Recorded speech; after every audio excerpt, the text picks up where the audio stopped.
We had no way staying afloat. We had to leave on a ferry boat. Economic refugees on the run to Germany. We had the back of Maggie's hand. Times were tough in Geordie land. We got our tools and work and gear and humped it all from Newcastle to here.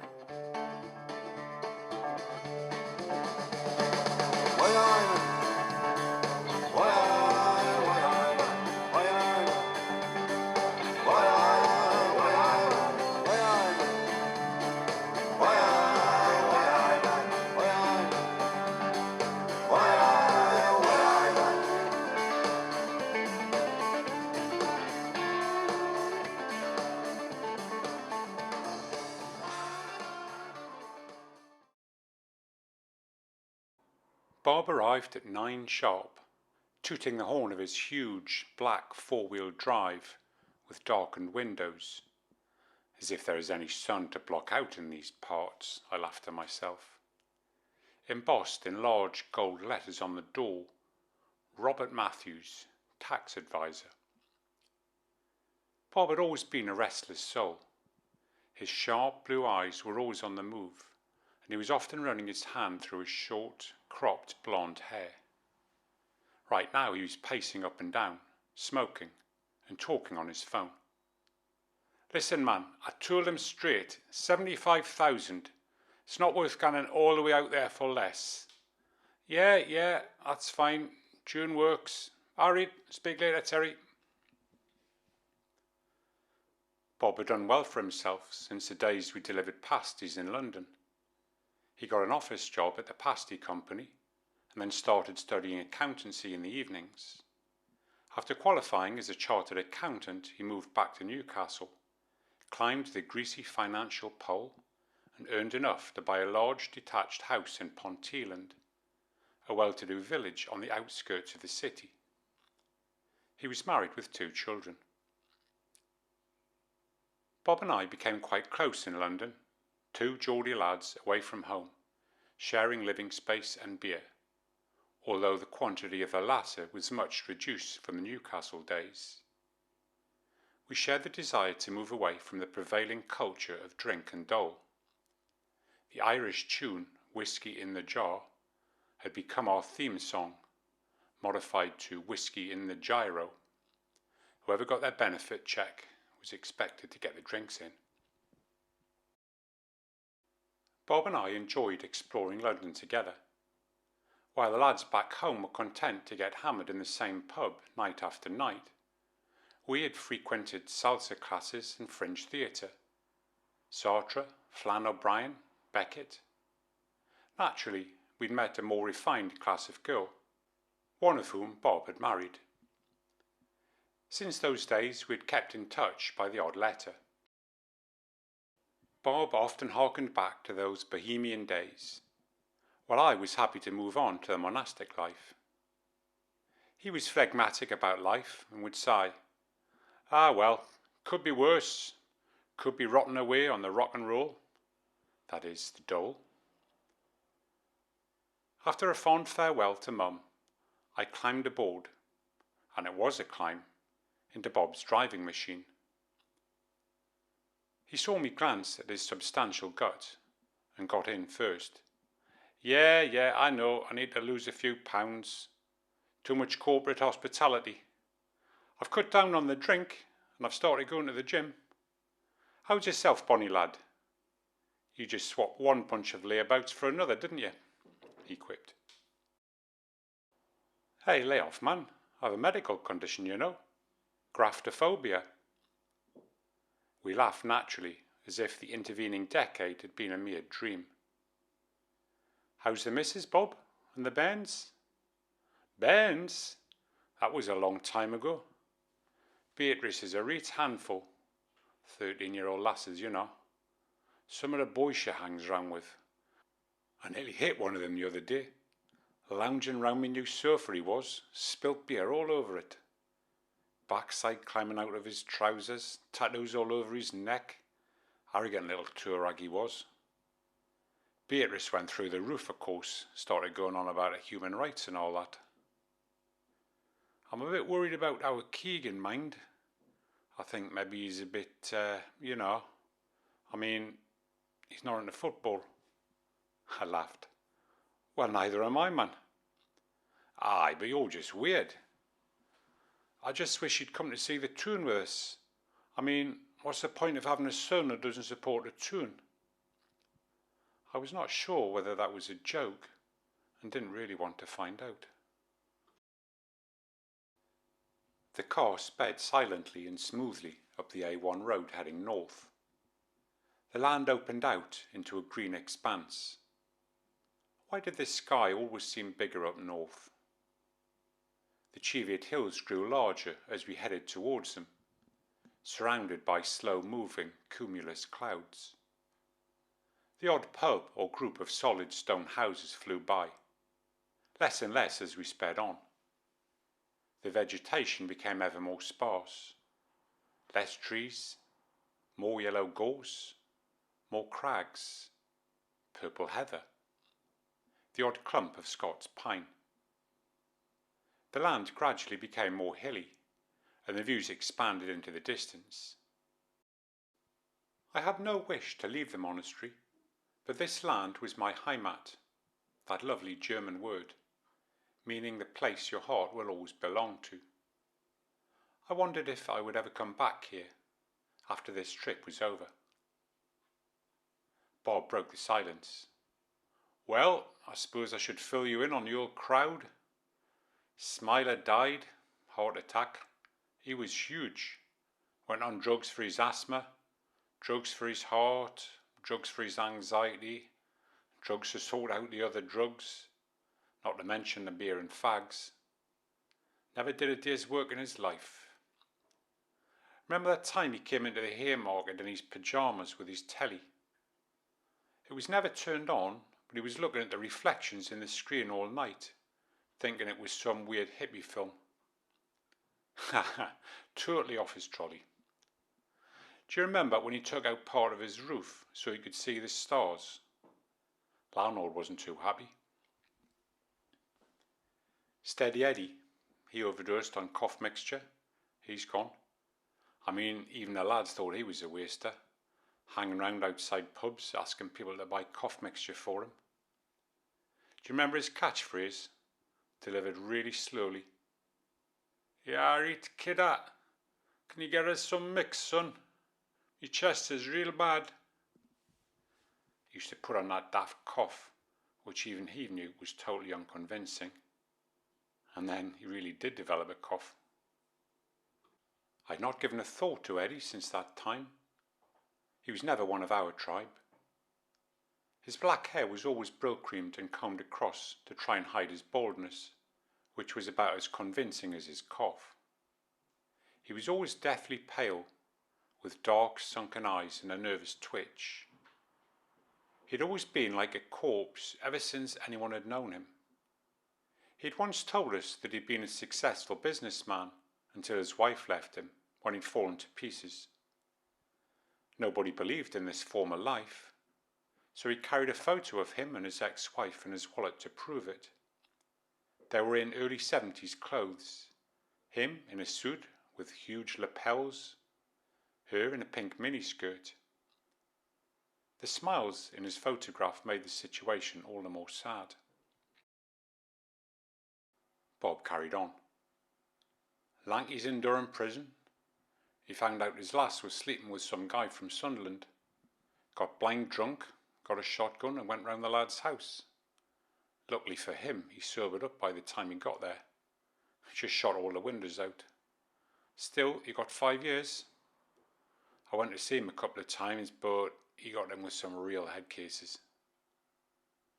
Bob continued his dismal litany of the lives of the lads and concluded with, "I can't understand why they wasted their lives like that.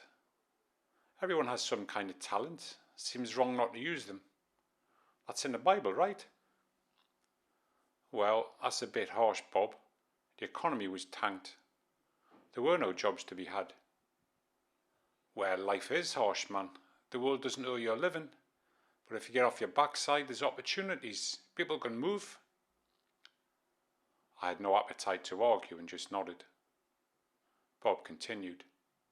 See, Jerry, he escaped, got onto a nursing course in Scotland. Never been seen since.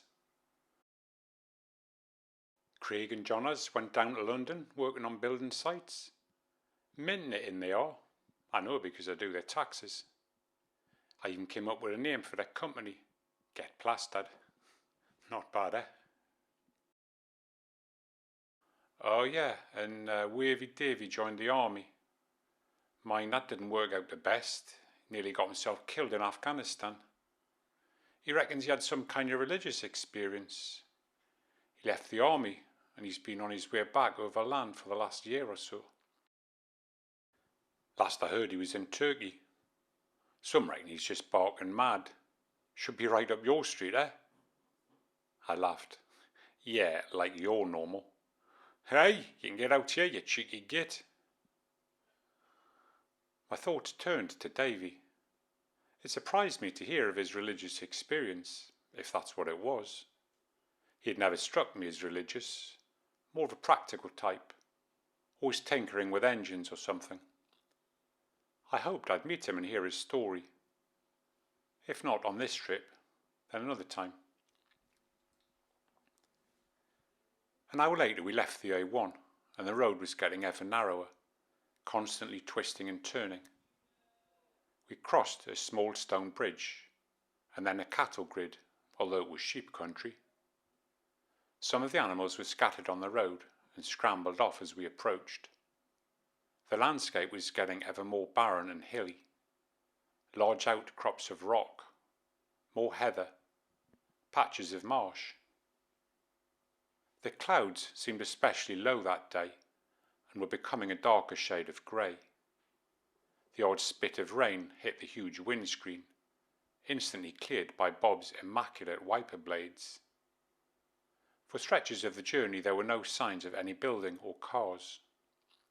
Some called this area bleak, but as a teenager I loved to cycle up here, staying at youth hostels or campsites, sometimes with John, sometimes alone. I drank in the silence, until Bob piped up. I'm surprised you've come up to see Jake. Last chance, I suppose. I reckon he's got a year at most. What a waste of a life, eh? All lives spent apart from God are wasted, I thought to myself. But knew Bob had no appetite to discuss religion. I shrugged. Suppose so. Thanks for taking me up, Bob, anyway. I really appreciate it. It's an out, man. I've got some business in Alnwick I've been putting off. I'll do it on the way back. That'd be good to see the old waster anyway. It's sod's law, isn't it? He cleans himself up and then gets cancer.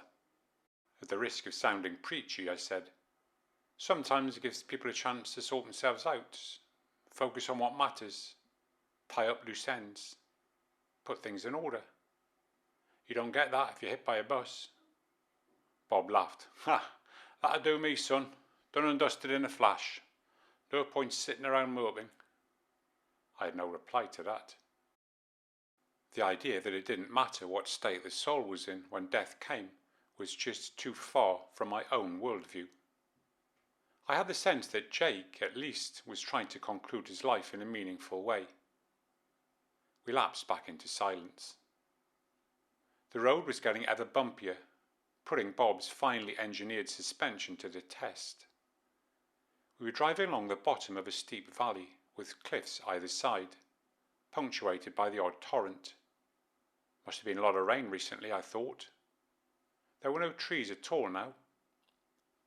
Do you see much of Jake? I asked. A few times a year, I suppose. Does he see anyone else? Biker Tom comes up from Wooler sometimes. Did you hear? He was in a crash. On the way back from the pub, smashed out of his face he was. Idiot. Has to drive a special disabled car.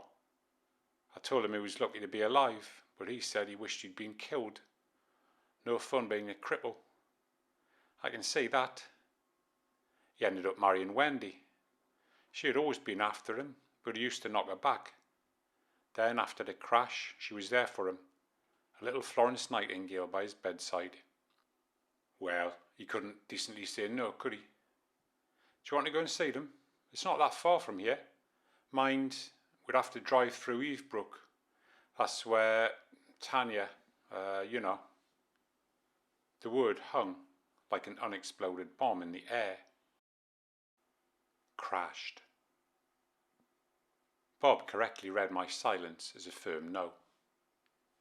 After a while he said, Jake was in a right mess. He just kept blaming himself. I told him to get a job, but he said he needed to get out of town and find some headspace, whatever that means. I was chatting to one of my clients out there about the crash. It was in all the papers. Loaded the bloke is, property all over. He told me he had a cottage with dodgy tenants. He says, look Bob, you get rid of these idiots and Jake can stay there for 6 months, rent free.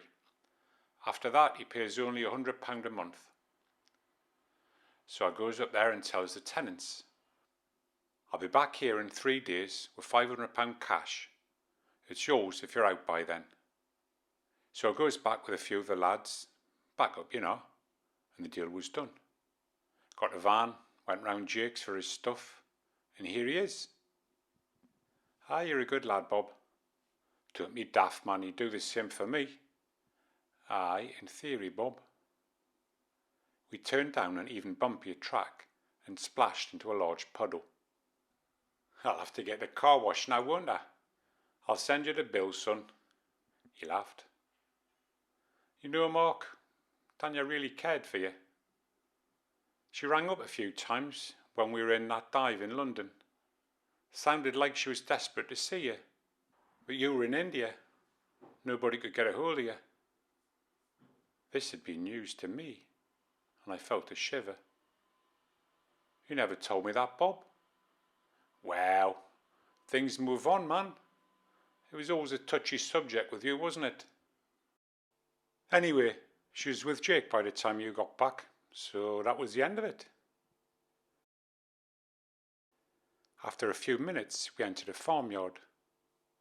A few decrepit stone buildings with corrugated roofs, bits of rusty farm machinery, piles of old pallets. A few chickens scuttled away from the car, then a border collie emerged and started barking in a half-hearted way. I remember seeing these in action in the sheepdog trials when we were kids. Amazing how they work in tune with the shepherds, isn't it, Bob? You ever seen them at work? Aye, smart animals, aren't they? Mind, they mostly use quad bikes now instead. Ah, shame. We came to a metal gate at the far end of the farmyard, tied closed with string.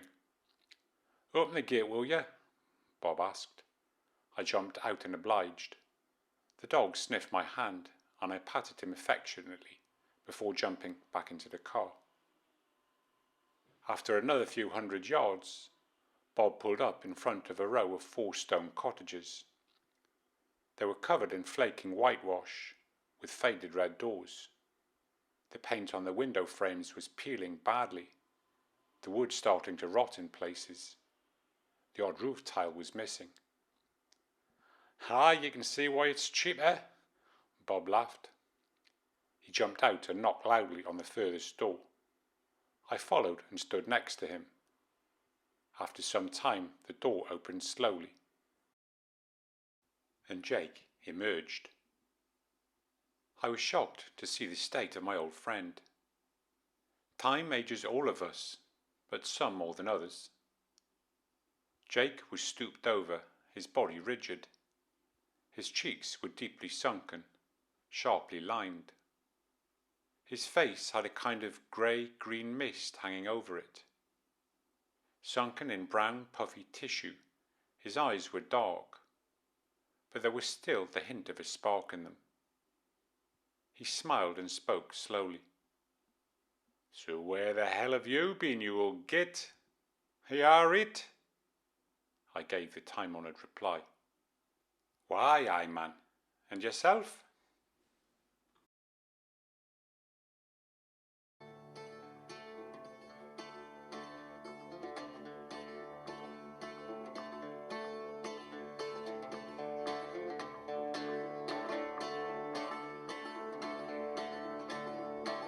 had no way staying afloat.